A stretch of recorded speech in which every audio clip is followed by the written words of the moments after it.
Hey guys, welcome back to AutoTechNick. Today's video is really a continuation of the last video. If you guys weren't here last time, we went through the process of getting this bilge gel coated with a custom color match in the 3-color scheme that matches the exterior of the boat. Although it looks great right now, we got 4 main things we're going to do to really set this apart, really elevate it to the level I want, so stay tuned and I'll show you what I got.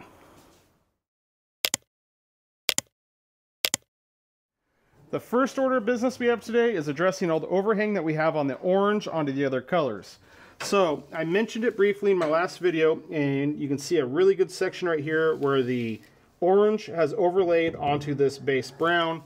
Here's another really great example where it has done so onto the white. Now this happened because I had such a long duration of time from the first coat of the orange to the last coat and when I peeled the tape. Ideally, when I was peeling the tape off, when I was done applying all that orange should have stayed on that fine line tape and give me a crisp line, which it did, I would say, most of the way around the boat. However, in a lot of areas, that gel coat did 2 things. It either stayed there and slid off the tape and fell over either direction on either the orange or the other color, or it lifted up and made a big raised mark. So I need to go ahead and get that stuff addressed right now, and I'm going to show you my plan of attack because it looks way worse than it is, and it's not going to be that bad to get cleaned up. Alright, so I'm going to use this area right here as an example, and you can see where the orange has fallen over onto the brown, so I don't have a clear line. I have a good line up in front of it and a good line behind it, so I need to address this area. Now, one thing to keep in mind about this orange that's on the brown, and that's that it does not have good adhesion to the brown. That's because it wasn't sprayed onto the brown wet. It fell over after it had already gelled up, so it's going to come off pretty easily. So my main choice here is just a flat razor blade, and if I just very gently go over it, you can see that it scrapes off that high stuff pretty easily, and I can go right along the edge of where the color separation is, and it took it right off. Now if you look right there on the bottom, you'll notice that there's PVA on it. That's because when it fell over, a lot of it sat there and slowly fell over. So once I got the tape off, I went through and sprayed the PVA on this as soon as I could. That way, for that exact reason, it doesn't have a good bond and it scrapes off nice and easy and clean. So you can see that this doesn't take a lot of work, and I can just go around the edges and scrape up all that gel coat that came off. And you can see that that really cleans that line up and it looks a lot better. Now I hope it's going to be just that easy to scrape this off all the way around the boat, but I am anticipating some other areas that may be a bit more difficult. And for those areas, I'm probably going to take a flat razor blade and back blade it to where I'll go ahead and just lay that flat on the surface across the 2 colors and scrape it across. Now this technique is very common in the automotive world if you're scraping out runs before you sand them down. And the reason why you don't want to just jump the sanding it is because you're going to have the high ridge that you are trying to sand down and the base material on either side. And as much as you try to stay on that high ridge, you're going to sand into the base material on either side and have low spots potentially cut through if it's clear coat, paint, or gel coat. Now, if you're not that experienced with backblading, you can see right here is a great example. I took a normal straight razor blade. There's 2 layers of masking tape on either side, and that goes ahead and creates a bit of a standoff so that blade's not so close to the surface, and it gives you a little bit more freedom. You're going to have a little bit of material you're going to have to go ahead and sand off afterwards, but it's much, much more forgiving than using a raw blade because these corners can really create a lot of havoc. Huge margin of error on gel coat because of the thickness and hardness, but on automotive paint with clear coat, this can get risky. So I'm going to go ahead, start knocking this down. I'll bring you guys back and let you know if I had to go to this severe technique or not, or if it all just scraped off pretty easily.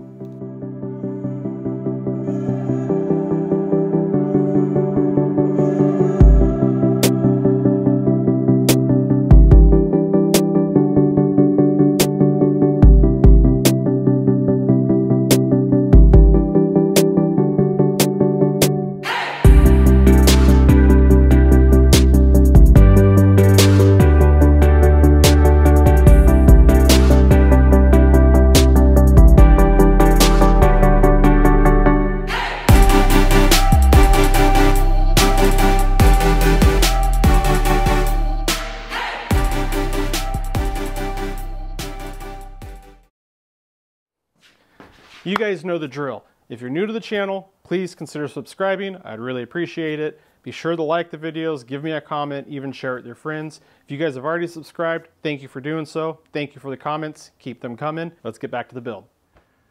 Well, didn't I just make a huge mess of that? But it's really not as bad as it looks So I took that smaller razor blade and I was able to go around the perimeter of all the orange and knock off all those high spots that I was talking about. It actually ended up being pretty much effortless.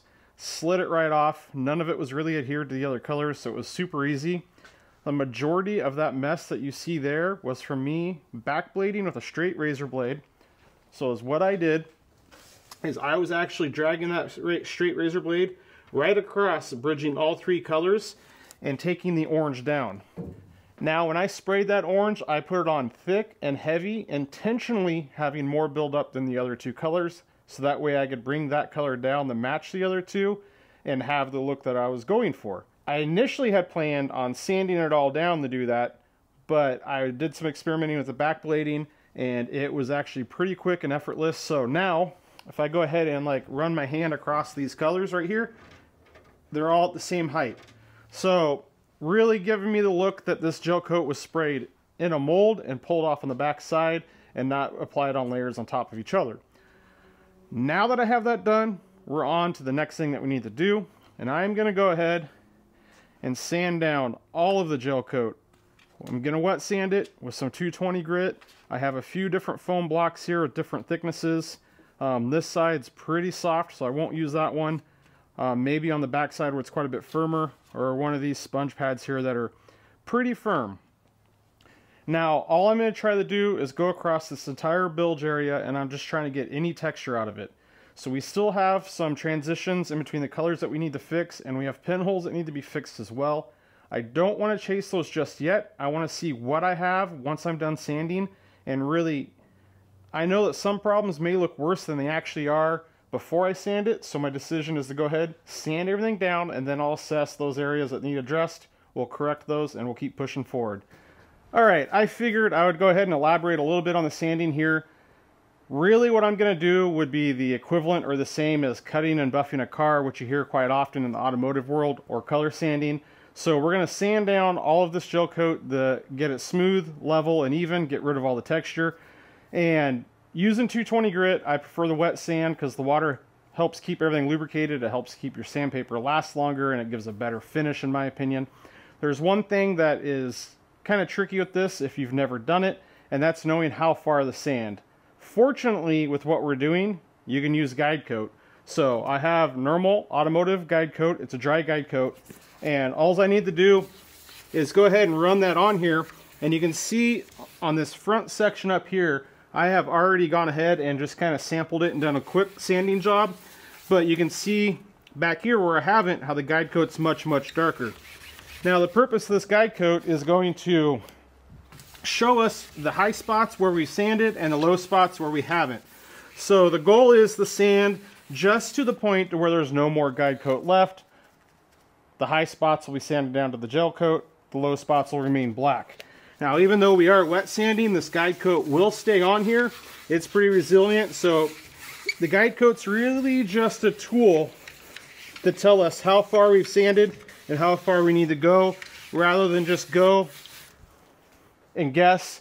Or as I mentioned earlier, I did plan going on this and sanding it and using the squeegee and looking at the texture, because you can see on the gel coat.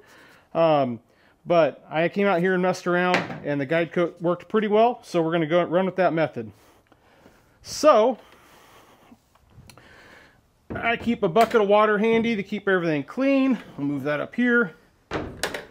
And I just have water. I do use a little bit of dish soap in there to help keep it lubricated.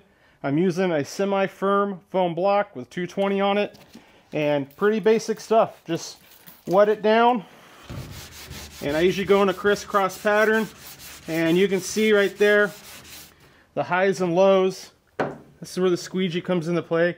So you can see I need to sand that down to get rid of all that black and work my way through the entire boat. So it's a bit of a process. A lot of attention to detail on this. With this 220 though, it actually goes pretty quick, and fortunately when I put this gel coat on, there wasn't too much texture to it, so it wasn't too bad. So this is definitely one of those areas that takes a lot of time. It's tedious for this attention to detail, but the finished product when you're done, it really sets it apart. So a lot of times when you see a really nice paint job, the cutting and buffing is really, you can have a mediocre paint job, cut and buff it, it looks great. You can have an amazing paint job. You don't cut and buff it. It doesn't look that good. This is really where the difference is made, in my opinion. It's also critical for the next steps that I'm doing to this boat. So there's a quick crash course on how to do this. I have all of this to do, so hopefully this is the last time I sand this. We'll see. I'm going to jump on it, see where we end up.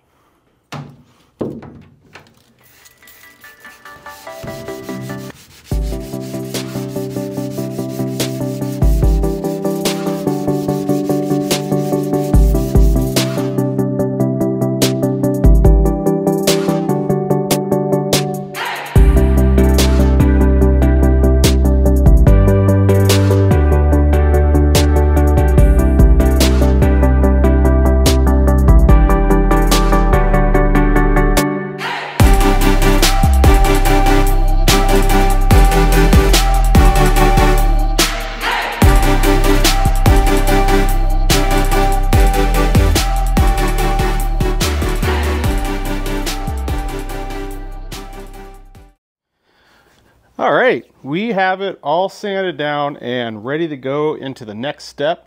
And as you guys saw, I even employed my son Trevor, had him out here.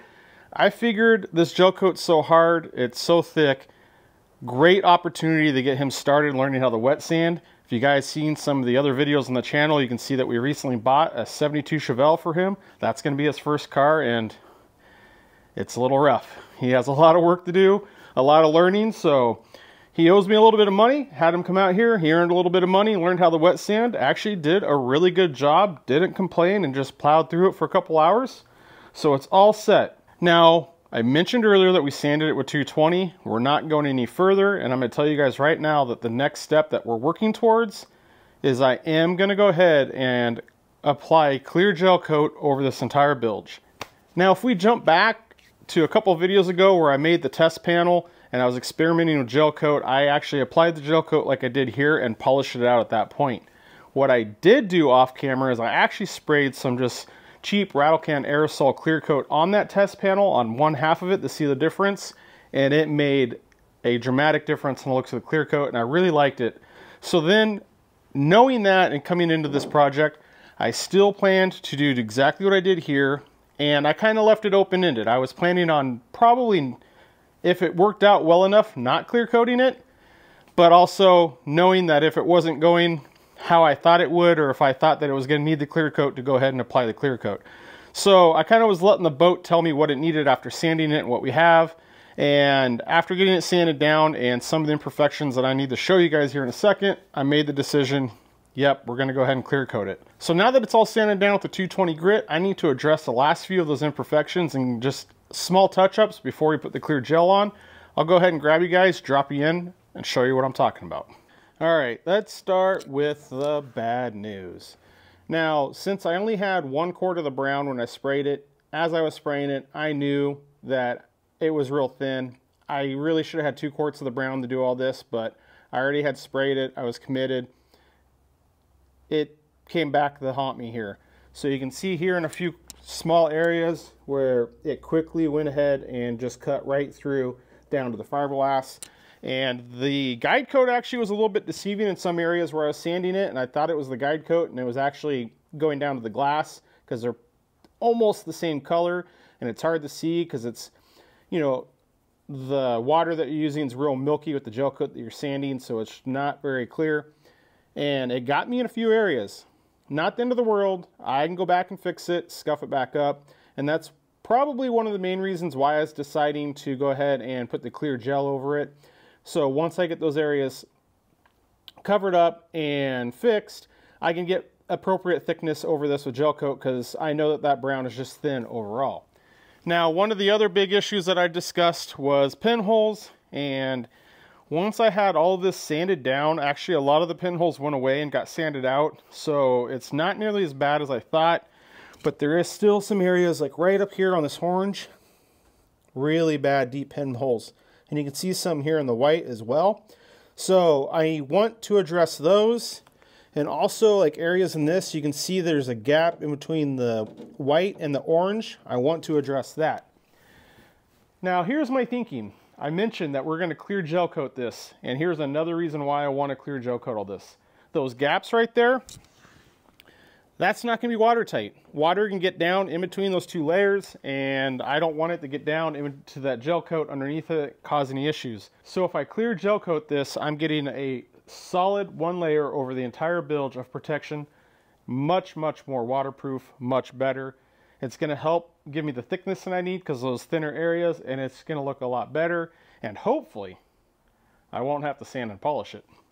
So my plan to fill those voids in between the two colors and the pinholes, I have just enough gel coat left in the containers that I can go ahead and scrape it out, mix it up, and I'm going to use a small scraper and just go ahead and kind of squeegee them in those areas. And I don't need to worry too much about the lines because I'm going to squeegee them flush with the surface. If any of that gel coat gets on the white, I can just go ahead and quickly scuff it with some 220 and it will come right off, because you can see here it's all one level. The brown, the orange, and the white, they're all on the same plane. So if I squeegee this tight, I only can fill those voids, give it a good scuff. And the only downside that I can think about this is I don't necessarily have the best prep in those pinholes for that gel coat to adhere, which isn't ideal. But my thinking on it is I already planned to put clear gel coat over the entire bilge. So if I squeegee this gel coat in, it doesn't have the best bond. But that's no different than if I go ahead and spray the clear gel coat on, it's going to have the same bond as this color. So I hope it doesn't come back and have adhesion issues down the road. It's either I leave it like this and water can get in, or I spray it with clear gel coat and it has bad adhesion, or I can spend a little bit of time, do these touch up, it's going to look better, and hopefully the adhesion long term plays out for me. I think this is definitely one of those areas where someone that does this for a living or has much more experience than I, they can navigate, and they wouldn't even get them in these situations. They probably would have enough coverage where they wouldn't have sand through, they wouldn't have had the pinholes, they would have had better masking between the lines. Like I mentioned, this is my first time really hitting it with gel coat, so that's fine. It didn't come out exactly like I think, but there's a few things we can do to make it better. I'm going to go ahead, get this gel coat mixed up. I'm going to start with the orange, get it spread in there. I'll show you guys after the orange. Once that dries, I'm going to address the white, and I'm saving the worst for last, the brown, because I think I'm going to have to get another quart of gel coat that touches areas up. I don't think I have enough. I'm just going to ignore that, kick that can down the road, and let's focus on the orange and white for now. Alright, so here's how I'm going to do this. I had just enough gel coat in this bottle that I went ahead and poured it out on this pad. I don't have any hardener in it yet. I did end up buying a cheap squeegee here so that way I can scrape the bottles, because this gel coat is pretty pricey, and for these touch-ups I don't think I'm going to need a whole lot. This orange hopefully will be more than enough to take me around to fill those gaps and pinholes. But once I get the hardener in and mixed up, I'm just going to go ahead and take a little bit of this on the squeegee, real light amounts, and squeegee it in. I'll move the camera over so you guys can see, but it's really going to be similar to what you do with Bondo or body filler, and just try to work those in to those really low areas so that they're flush and level, or those voids in between the colors to fill those in. I don't really need any of this to be higher than the surface. And that's kind of the buffer that I have with this clear gel. Once I get it to that same level, I can scuff this down with some 220 or a really stiff Scotch-Brite, put the clear gel over everything, and we should be golden. All right, I got it all mixed up, and I'm gonna focus right here to show you guys this area. I have some pinholes right here, and I have voids around this corner that need to be filled with orange, some voids right there that need to be orange. These voids back here need to be brown because they're on the other side of the line. So I'm just going to work on this area up here. Now, I just realized, and I hope this doesn't bite me, I have a few small pinholes here in the white, and I hope they don't get filled with the orange. So I'm going to have to be careful how I put it on. That's something I didn't think about, but I already have this hardened and mixed, so I kind of have to go for it now. So I think using sparing amounts is going to be the key here. And just carefully put that in and wipe it free. I think like so. And then we're going to have to come back, like I mentioned, and give this a scuff and a sand to get that surface free of the extra, the residual that kind of gets on the edges. So I have to go around and get all of this like that, all the way around done. So I'm going to go ahead and keep going at this, and I'll bring you guys back when I'm all finished, because there's no way I'm going to be able to keep moving this camera around with this cure time and showing you guys. So hopefully you'll get the gist of it right here, and yeah, hopefully this works out. Alright, I am done with the touch-ups. My OCD was getting the best of me, and I was just running around in circles, and I just kept working everything, fussing with it, just trying to make it better. And at a certain point, I have to just make that decision that it's as good as it's going to get, and I need to move forward. Now, where I went and where I was using the squeegee here to work in at those gaps to fill up those voids, I actually abandoned that pretty quick, because I used these little automotive paint touch-ups pens. I don't really even know what you would call them. I just used those. I actually found that it was a lot more precise, where I could dip these in the gel coat and I just dab them along the lines of where I had those low spots or pen holes. Then I went and let that gel coat dry and cure up, then took a flat razor blade and just backbladed that little dot right off, leveled it out, and it was set right at the same level and a lot less work than the squeegee. And also I had much more control of the gel coat and where it was going. Then I just took some really coarse Scotch-Brite after that, scuffed it all up, boom, we're good. So I was able to go through and I was able to touch up the spots where we broke through on, and I got all of my pinholes addressed on all three colors, and all of my transitions in between the orange and the brown and the cream, they're all taken care of. Like I mentioned, everything's been sanded at 220. I also went over it with the brown Scotch-Brite, which is about equivalent to 220 grit. I did that dry. Everything's wiped down with IPA. I have it masked up. I got my bolts with Teflon tape into those threads for that battery tray so the gel coat doesn't get in there and mess that stuff up. Everything's wiped down, tack cloth, and honestly guys, it's now ready to get this clear gel coat sprayed onto it. So I'm going to be using a 50-50 mix of clear gel coat and Duratec. I have a gallon sprayable, so I have 2 quarts of the gel coat, 2 quarts of the Duratec. I'm going to spray it all on there and hope that that gives me all the coverage, then make everything have the shine that I want and strength. That's the main thing, because in those areas where I sanded through, I know that my gel coat's too thin. I need more material there to have the long-term protection that I want. This clear gel coat's going to bail me out on that. So it's going to take me quite a while to get it all on. I'm going to start mixing it and spraying it, and I'm going to basically run through everything I have and get it all on. Once I'm done spraying it, I'll bring you guys back. I'm really hoping that I'm going to get this on good enough where I don't need to do any color sanding. We'll see. All the gel coat that I sprayed on was with that cheap HVLP that I had. That gun has a 2.5 tip on it. I'm jumping to my good gun because I'm out of bag liners for the other gun, plus I'm concerned about the viscosity of this gel coat and Duratec, and that gun has a 2.2 tip in it, so it's a little bit smaller tip. I'm hoping that's going to help me get this on, not get any runs, but yet good smooth coverage without any ripples or texture. We'll see. This is my first time spraying gel coat. This is going to be my first time with clear gel and Duratec, so we'll see. It has a great reputation. I'm excited to see how it compares to, say, automotive clear. So I'll set you guys down, get stuff mixed up, and it's time to actually finally, don't even want to tell you guys, I'm afraid to openly admit how much time I have invested in this. So this is, definitely on the downhill slide. Let's get this knocked out.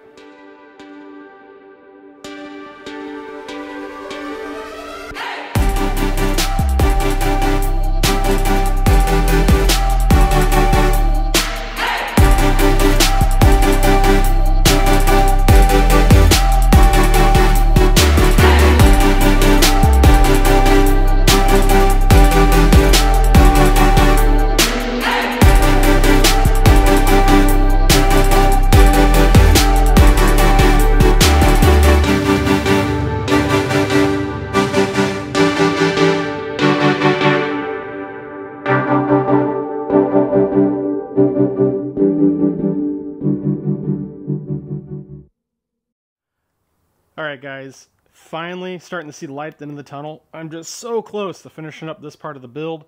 This bilge is almost done. You can see that it's all cured. The 50-50 mix of GELCOAT and Duratec is on, and that gloss, it really gave it a shine. It's pretty impressive to see. One thing though that I didn't really account for, or that didn't go as planned, I guess I should say, is my gun size. So as I mentioned, I was going to jump to my nicer gun because the Durtec and GELCOAT had a thinner mixture, and my good gun had a 2.3 tip on it, and the cheap gun that I've done everything with up to this point has a 2.5. Well, that 0.2 of a difference between the two tips made a lot of difference. My really nice gun really struggled to get it laid out. I was really fighting it on the first coat, so for the coats after that I actually jumped back to my other gun with the 2.5 tip. So that's the cheap not Harbor Freight, but the cheap Amazon gun that I got, and it actually floated out really nice, laid down real good, and I'm very happy with it. So you can see, I mean, the gloss is undeniable, and it laid out flat, and I think for most cases it looks really great. But if you look, you can see I still do have some texture, some light orange peel, and although I don't think it looks bad here in the bilge, it ultimately doesn't match the exterior of the boat, which is the entire goal of this project, is I want it to match the exterior and looks the same. Hence why I went as far as getting all the colors matched to the outside of the boat. Therefore, I've made the decision, I'm going to go ahead and sand this down and buff it. So we're going to cut and buff this GELCOAT. Remember, I sprayed a gallon on there, so I have plenty to cut down and buff and not worry about cutting through. So I'm going to go ahead and just start hand sanding it with some 800 grit on a block, and from there I'm going to jump over to a DA, and I have some 1200 and 1500 grit paper. Now I will decide if I'm going to go as far as 1500. I'm probably going to take that DA, sand it with 1200, then I'll do a test section with my polisher and see if it's easy to polish out, and really see if it's worth the time to sand it with the 1500, because it's like a trade-off, right? You can sand out the 1200 and make it shiny, but it takes longer. Is it worth the time to sand it again with 1500 to shorten the polishing time? So I'll just get a feel for it and see what works best and make that decision there. And one thing on my DA, also the note, I have a very soft foam intermediate pad on there. So that's not going to work very well to do the initial cut to get the orange peel and texture out. That's why I'm going to use this rigid block by hand. And I always prefer to do that by hand on that phase, because I feel that I have more control over the areas that I'm sanding. I can make sure that I get the areas cut just the minimum amount to get them where I need to be, and then move on to the other areas. The DA, you don't have that much control with it. It can get away from you. The foam pad buys you a lot of forgiveness, but then it doesn't cut very evenly. It'll follow the contours of everything. So I'm going to do the initial with hand sand, hard block, then move to the DA. I'm going to polish it out. I got just used my 7-inch rotary with a wool pad and some compounds. So I'm going to get all this knocked down, get it polished up, and I'll bring you guys back and show you the true, real final finished product.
Alright, we got one last detail to cover before we really jump in and talk about the sanding and polishing of the gel coat.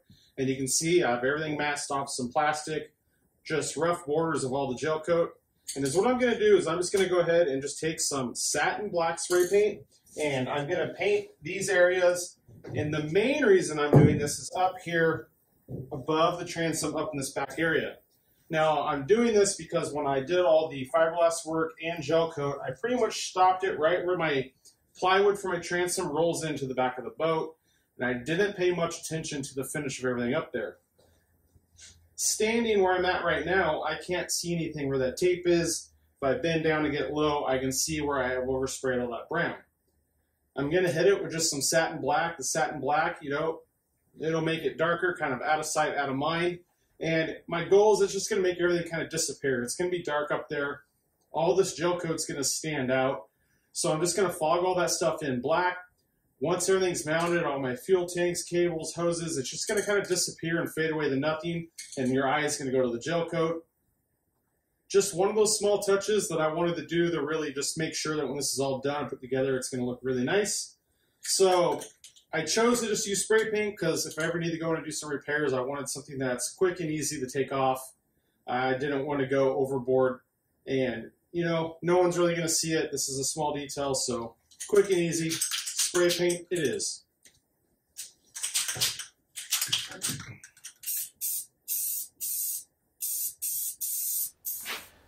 Well, I ended up doing that the long way. If you recall, I started sanding with 800 grit wet, and then I was going to work up to 1200, maybe 1500. Well, I went 800 wet, hit it with the 1200, and then I went and started polishing it, and I thought I was good to go. I thought I got all of that orange peel and texture out with the 800. Once I started polishing it, I could still see that it was still there. It was not nearly effective enough. I ended up jumping down all the way to 400 grit. So I went from 400 grit, then I jumped to 600, 800, and then 1200. So essentially I had to sand this thing twice because I thought I was completely done after I initially sanded it with the 800, and then I went and just did one small spot with the 1200 to realize that I was not done. So I had to jump to the 400 because it's aggressive enough to cut down all the highs and bring those highs equal to the lows that were there. And then I had to work my way up from that 400 all the way to the 1200 to get all the scratches out. Now, 1200, there are still quite a bit of scratches in the gel coat. The gel coat is so hard, you get to the finer grits of sandpaper, I find that it's just not as effective to sand. It just seems that you can sand it, but the amount of time you take sanding up those finer grits, it just mows through your sandpaper. You don't get much results. I found it's easier to jump to polishing it. Now, to polish it, I started off with a heavy cutting Meguiar's wool pad and Meguiar's M105 on my rotary. This thing does a great job of really cutting it. The only real downside is it makes an absolute mess. It throws polish everywhere. It throws pieces of the wool pad everywhere, and it is just messy. And also with this wool pad, you really can't get into the tight nooks and crannies very well. So I pretty much did this as my first layer and polished everything back out. I was able to get the transom, the stringers, the floor. There's only a few small areas I wasn't able to get to. And for those smaller areas that I could not get to, I dropped to my DA 6-inch orbital with a microfiber pad. And I even have the smaller little 2- and 3-inch with a foam pad, and I have a very, very aggressive foam pad on there, and because of the small surface area, this actually really did a good job of getting into the corners where the floors match up to the stringer and getting everything polished out. Now, there's one caveat on this. As I was polishing along on the floor, I did not plan well enough ahead, and I ended up running out of the 105. So rather than order more and finishing up the polishing, at the point that I ran out, I determined I'm probably 80–90% way done. I decided I'm just going to stop and leave it. I was really worried about getting the areas polished around the intake because that's going to be installed next and I can't take it out. The rest of the areas of the floor, there'll be no problem to polish. So my game plan is to leave the floor the way it is now. That's going to allow me to get the intake set, get the engine set, and get the boat rigged. And surely I'm going to be crawling around in there and I'm going to cause more scratches and scuffing it up. So once the boat is fully rigged, I'm going to have to take all that stuff back out of the boat so I can get it back onto the trailer. And at that time, I'll go. All the work and crawling around should be done. I'll get one light polish, get that bilge just finalized and just looking perfect. Then I'll get everything just reassembled and we're ready to hit the water. So just keep that in mind. It's not 100% where I want it to be right now. All right, there she is, all polished up. And now you can really see where I went and did that black, how it just kind of makes everything disappear up there and really allows the areas that I want to highlight and stand out to stand out. Because once you get the fuel tanks in, even from here, right there in that corner, it just kind of fades away into the darkness, which is exactly what I wanted. As for the gel coat, I think the shine looks a lot better now than it did when I had the Duratec and the clear gel on it without sanding it. Now after I finished spraying that clear gel coat and Duratec on the boat, it was really, really glossy, but it didn't quite look right to me. It just kind of had like this, it was like, seemed overly glossy, and I think that was partially because of all the texture in it was giving it that real shine. And also, primarily on the off-white, the layers of that clear gel and Duratec almost gave it like a green hue, and it just looked a little different than I was expecting. I guess it looked good. That was the biggest takeaway for me, was it was different than what I imagined in my head. But I have found now that after I sanded it down and polished it, it has more of the look and shine that I wanted, that represents what the outside of the boat looks like. And for the most part, that color differential between the whites from, I mean, you can see up there on the back of the boat, there's plastic on it, but down below, they're very comparable. So I'm very happy with that. Now we can finally get in and get a good look at all these areas where I touched up with the orange, with the pen holes and the gaps in between. And you can see that it came out very nice. All of that real small, tedious work really paid off, because frankly, right now, you can't even see a difference. It's got the exact look I wanted. And you can see right there in that reflection of the light that the colors are pretty much perfectly level. You can't tell a difference in between them. You can see I got all the texture out in this section, and it is just clear, flat, and glossy. And I might be able to show you under here.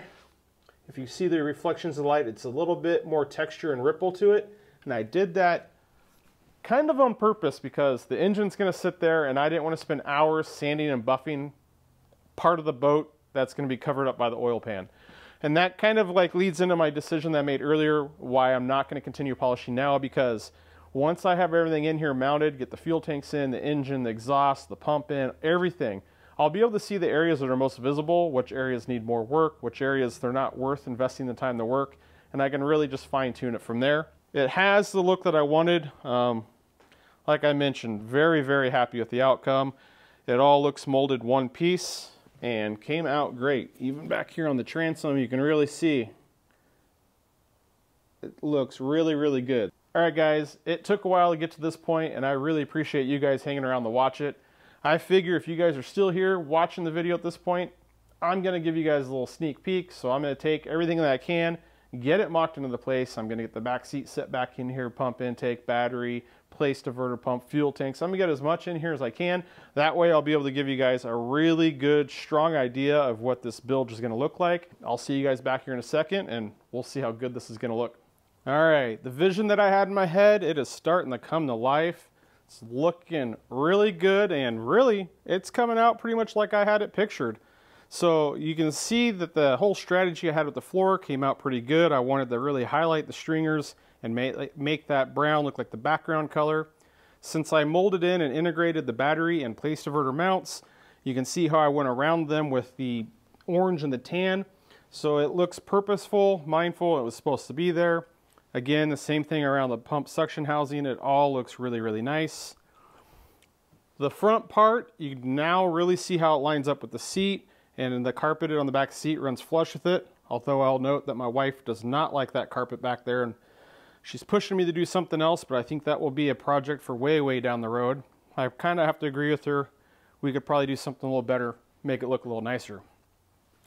Now, if you remember back when we mounted the fuel tanks and made them bolt in, I used aluminum angle on the bottom to kind of capture them in there. I had to take it back out to do the gel coat. I have it sitting in there now. That blue tape, if you go back to those videos, that's protecting it. I have polished that aluminum angle. The big idea down the road is I'm going to polish the fuel tanks also. I think, though, that I'm going to probably have to skip that this summer, so that way I can go ahead and hopefully have a shot at getting the boat on the water, and then I can always just pop them back out, unbolt them, and polish them after the fact. So unfortunately, we're getting to the point where I'm going to have to start making some concessions, kind of like the suction housing. I need to repaint that also, but I think I'm going to have to assemble the pump and run it as is this summer, and then next winter I can pop the tanks out, suction housing out, and I can go ahead and get them all repainted. Another view from back here, and you can see the transom, and it's looking really nice. All the work that I did for that battery mount with the bolts, the T-nuts that go into the plate. You won't see any of the mounting hardware for the battery. Actually, there's just a little clamp plate that clamps in for that Optima, and that's it. So there'll be no straps up and over. So it's going to be really clean. The trick now is going to be really, can I get this engine in, mounted, plumbed, and the boat rigged, and keeping this looking clean and sanitary. I'm going to put just as much effort and attention to detail on that as I have everything else, so hopefully I'll come out with a good result. But, you know, I really feel that this is the first part of this entire build that really highlights my attention to detail and just what effort I'll go through to get something to look the way I want. It's really hard to see that, especially on camera, on all the work that I did with the stringers and the transom and the bulkheads and all the wood. Maybe some of it comes through, but I think a lot of that work, it just doesn't really show up. And back here, you can really start to see that I am just OCD, and it is just how I am. My biggest flaw, I would say, or just kind of my disease that I have, is whenever I work on a project and finish it, I have a really bad, not habit, but I'm just not good at looking at the finished project and seeing what I did and seeing how nice it is. All I see are the flaws and the things that I didn't do right. So I've learned over the years that when I'm working on something like this, to work on it with the mindset of reduce or eliminate as many flaws as possible. That way down the road, I'll have less to nitpick myself on. And if you guys want to know the true level of OCD and insanity that I have, I did all this work to this bilge, all this polishing I'm going to do to the fuel tanks, all this custom work. This boat had an engine cover before I started this. It will have an engine cover when it's put back together.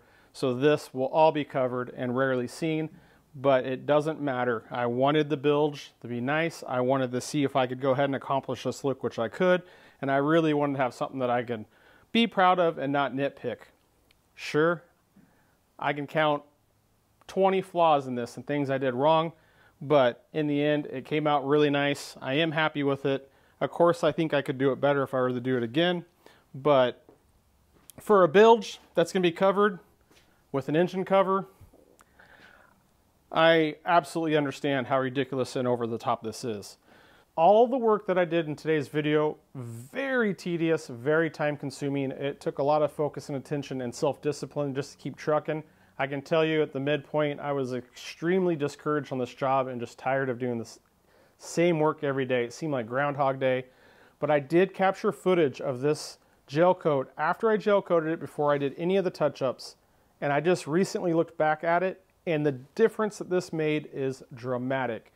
It is so much so that I went ahead and captured the same shots with the work that I did afterwards, and I wanted to go ahead and show you guys that because it looked really good beforehand.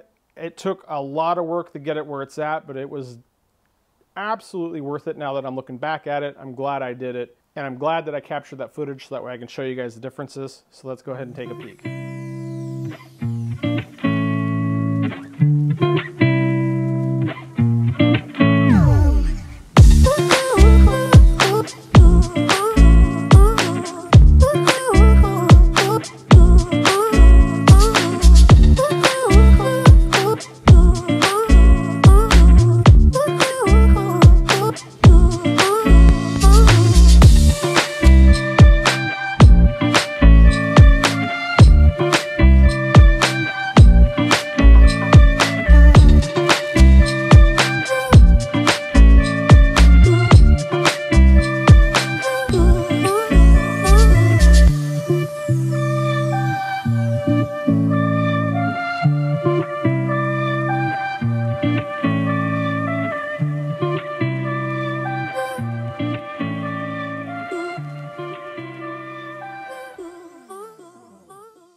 I cannot stress enough how much I appreciate your guys' support. I really appreciate you guys watching the videos all the way through, subscribing to the channel. If you haven't subscribed, please do. I'd really appreciate it.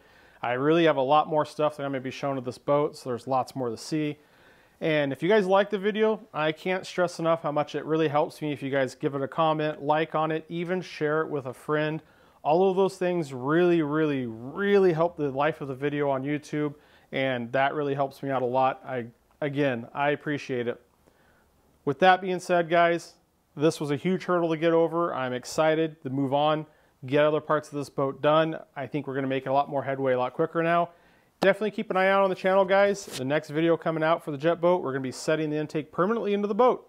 So making some headway, because once we get that intake in, then it's finally time to get the engine back in. So again, we're starting to get into the fun stuff, a lot of visual progress. But as always, guys, thanks for watching. We'll see you on the next video.